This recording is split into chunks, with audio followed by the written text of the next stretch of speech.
வணக்கம், இது ஸ்வர்ணாவின் சமையல். இன்னைக்கு நம்ம பார்க்க போகிறது அரைச்சி விட்ட கோழி குழம்பு. பேன் காயிட்டோம். இப்போ என்னென்ன பொருட்கள் தேவைன்றதை நம்ம பார்த்துடலாம். கோழிக்கறி 1/2 கிலோ எடுத்து வச்சுருக்கேன். 2 தக்காளி, வதக்கிறதுக்கு ஒரு 15லேருந்து 20 வரை சின்ன வெங்காயம் எடுத்து வச்சுருக்கேன், வதக்கி அரைக்க. தேவையான அளவு எண்ணெய், தாளிக்கு ஒரு பெரிய வெங்காயம் நீல வாக்கில் கட் பண்ணியிருக்கேன். 2 ஸ்பூன் தனியா, ஒரு 7-8 வரமிளகாய், கொஞ்சம் தேங்காய், கருவேப்பிலை, கொத்தமல்லி தாளிக்க, மிளகு 1 ஸ்பூன், ஜீரகம் 1 ஸ்பூன், பட்டை, லவங்கம், ஏலக்காய் ஒரு 2 எடுத்து வச்சுருக்கேன். சோம்பு 1/2 ஸ்பூன் போட்டுக்கலாம். சிக்கன் மசாலா, இஞ்சி பூண்டு விழுது, உப்பு. பேன் காஞ்சிடுச்சு. இப்போ எல்லாம் வதக்கிறதுக்காக கொஞ்சமாக எண்ணெய் ஊற்றிக்கலாம்.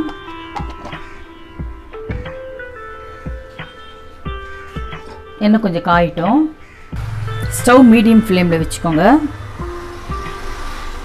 எடுத்து வச்சுருக்க பட்டை, லவங்கம், ஏலக்காய் சேர்த்துக்கிறேன். தனியா சேர்த்துக்கலாம்.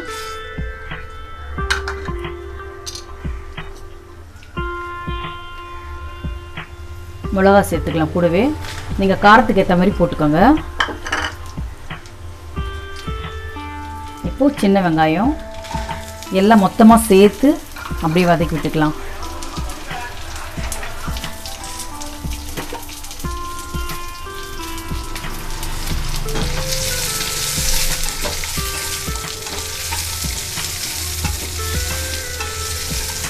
அப்படியே கொஞ்சம் நல்லா பொன்னிறமாக வதங்கிட்டோம்.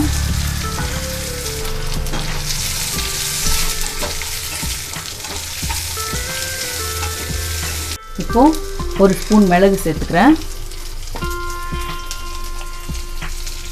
1 ஸ்பூன் ஜீரகம் சேர்த்துக்கிறேன். இதுவும் சேர்ந்து நல்லா வதங்கட்டும். ரொம்ப கருக விட்டுறாதீங்க. இந்த அளவுக்கு பொன்னிறமாக வந்தால் போதும். பாருங்கள், வெங்காயம் எல்லாம் சேர்ந்து இந்த அளவுக்கு வந்திருக்கு. இந்த அளவுக்கு வந்தால் போதும். ரொம்ப பச்சையாக இருந்தாலும் பச்சை வாசனை வரும். இந்த கட் பண்ணி வச்சுருக்க தேங்காயும் சேர்த்துக்கலாம். தேங்காய் வேணுன்றவங்க போட்டுக்கலாம், தேங்காய் வேணானாலும் பரவாயில்ல. தேங்காய் இல்லாமல் வெறும் மசாலா மட்டும் வதக்கி அந்த மசாலா மட்டும் வச்சும் நீங்கள் குழம்பு வைக்கலாம். தேங்காய் போட்டால் கொஞ்சம் குழம்பு நமக்கு அதிகமாக கிடைக்கும். தேங்காய் இல்லாத வச்சா ஒரு டேஸ்ட்டாக இருக்கும், தேங்காய் போட்டு வச்சா ஒரு டேஸ்ட்டாக இருக்கும். போதும், இந்த அளவுக்கு வதங்கிச்சு. நம்ம ஸ்டவ் ஆஃப் பண்ணிடலாம்.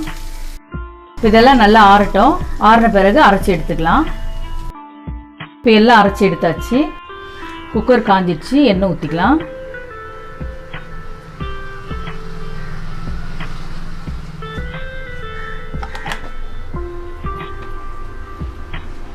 இப்போ எண்ணெய் காஞ்ச பிறகு கொஞ்சமாக சோம்பு போட்டுக்கிறேன்.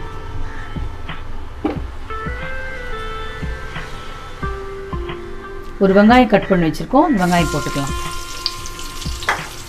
சேர்ந்து நல்லா எல்லாம் அப்படியே கலந்து வரட்டும். கொஞ்சம் பொன்னிறமாக அப்படியே வரட்டும்.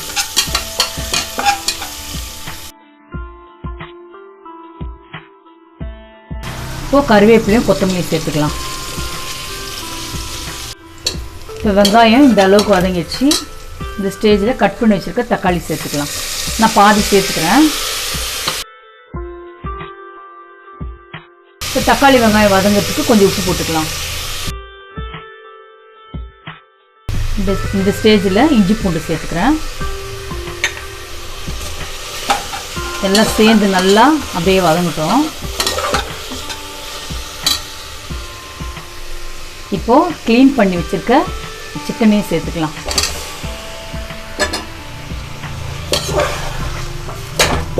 எல்லாம் அப்படியே கலந்து இந்த மாதிரி அப்படியே கலந்து விடுங்க. நான் மஞ்சத்தூள் சொல்ல மறந்துட்டேன். 1 ஸ்பூன் மஞ்சத்தூள் சேர்த்துக்கிறேன்.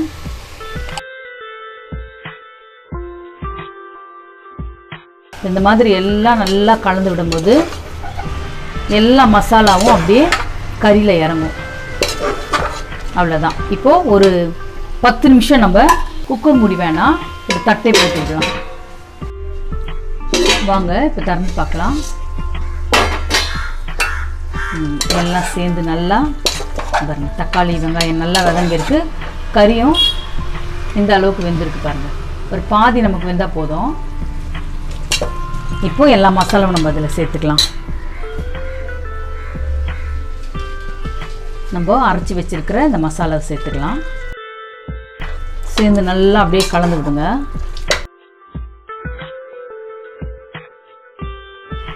இப்போ இந்த மாதிரி நல்லா கலந்து விட்டு இப்போ தண்ணி உங்களுக்கு தேவையான அளவு சேர்த்துக்கோங்க. நான் வந்து இந்த அளவுக்கு ஊற்றுறேன் தண்ணி. இப்போ நான் வந்து 1/2 கிலோ எடுத்துருக்கிறதுனால இந்த அளவுக்கு வைக்கிறேன். நீங்கள் 1 கிலோ அந்த மாதிரி 1.5 கிலோ அப்படி நிறைய எடுக்கும்போது அதுக்கேற்ற மாதிரி மசாலா கொஞ்சம் கூட சேர்த்துக்கோங்க. தண்ணியும் உங்களுக்கு எவ்வளோ திக்காக வேணுமோ அந்த அளவுக்கு வச்சுக்கோங்க. நான் இந்த அளவுக்கு வைக்கிறேன். உப்பு பார்த்துப்போம்.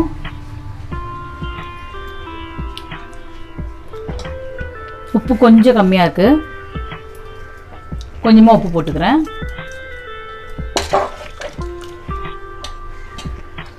அவ்வளோதான். போட்டுட்டு இந்த கொத்தமல்லியும் மேலே போட்டுட்டு நம்ம குக்கரை மூடி விட்டுடலாம்.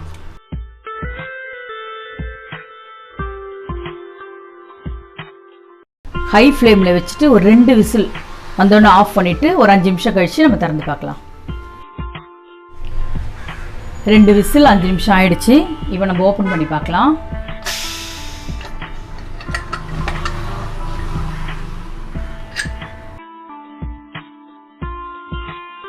பாருங்க, நல்ல சூப்பராக ரெடி ஆயிடுச்சு.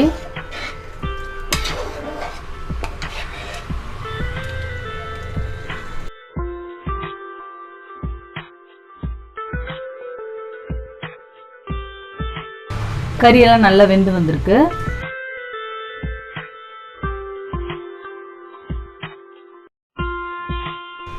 இப்போ நம்ம கொஞ்ச நேரம் அப்படியே சிம்லேயே வைக்கலாம்.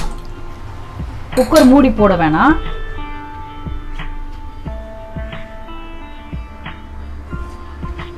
கொஞ்சம் குழம்பு கொதிக்கிட்டோம்.